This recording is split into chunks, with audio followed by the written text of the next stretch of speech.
Hello ပိုးပြီးဘလော့မှာကျူဆိုပါတယ်ဒီနေ့ပေါ့နော်ပိုးဟမီနူကုန်းမှာရှိတဲ့ကော်ဖီဆိုင်လေးဆန်အောင်ခေါ်တော့ဖြစ်ပါတယ်ဒါတော့မနော်အေးလေးဝဖြစ်ပါတယ်ဒါမှတော့ဖို့ပါဟိုတော့ကားဆောင်နေဖြစ်ပါတယ်ပေါ့နော်ကားဆောင်နေဖြစ်ပါတယ်59စီးရမှာပါရော့နေလေးပူနေရော့ရာဒီလေးတာဒီနေ့ကတော့ကံကောင်းပါတယ်နေလေးတာပေါ့နော်ရှုကင်းနဲ့အရန်လှပါတယ်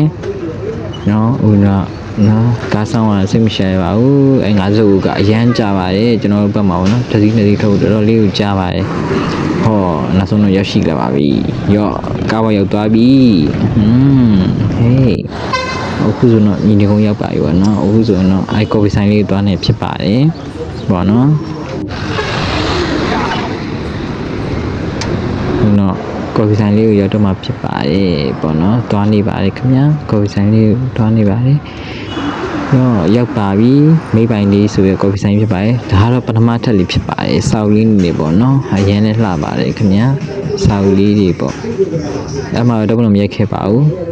ဒါကတော့ပေါ့နော်ဒုတိယထပ်လေးပဲဖြစ်ပါတယ်ဂိမ်းလေးပါဆွတ်တင်နေရတယ်ပေါ့နော်တန်ကန်ကြီးနဲ့လာပြီးတော့ဂိမ်းဆွဲပစ္စည်းလေးလည်းရှိရပေါ့နော်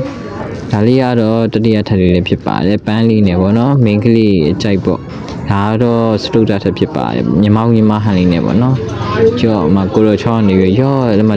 တော့ဝင်တော့ပါရောမမဲပါတွေ့တော့မနေနိုင်ပါဘူးစပီတော့ဆက်ပါတယ်ဒါကတော့ငါးရက်မြောက်လေးပဲဖြစ်ပါတယ်ခင်ဗျာသူကတက်ပင်နေပေါ့နော်အဲ့လိုစိမ့်လန်းဆူဆူပြီးလေးပေါ့ဒါကတော့၄ရွာလေးပဲဖြစ်ပါတယ်ကျွန်တော်အဆိုင်ဆုံးနေရာလေးပေါ့နော်ဒါ၄ရွာကြည့်ရှုကင်းလေးပါခင်ဗျာ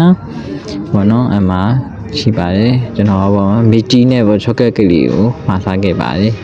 ဒီမှာတပုတ်နေရိုက်ပါတယ်ခင်ဗျာမသိရင်ကိုရလို့ပဲခုံယူဟိုလိုရွှေ့ဘောနော်တပုတ်နေရိုက်မုတ်တီစားပြီးရောနောက်ဆုံးတော့ကျွန်တော်ပြန်ပါပြီခင်ဗျာဘောနော်ဗီဒီယိုလေးဆုံးကျွဲကျူးတင်ပါတယ် like and follow ရလုပ်ပေးပါဦးခင်ဗျာ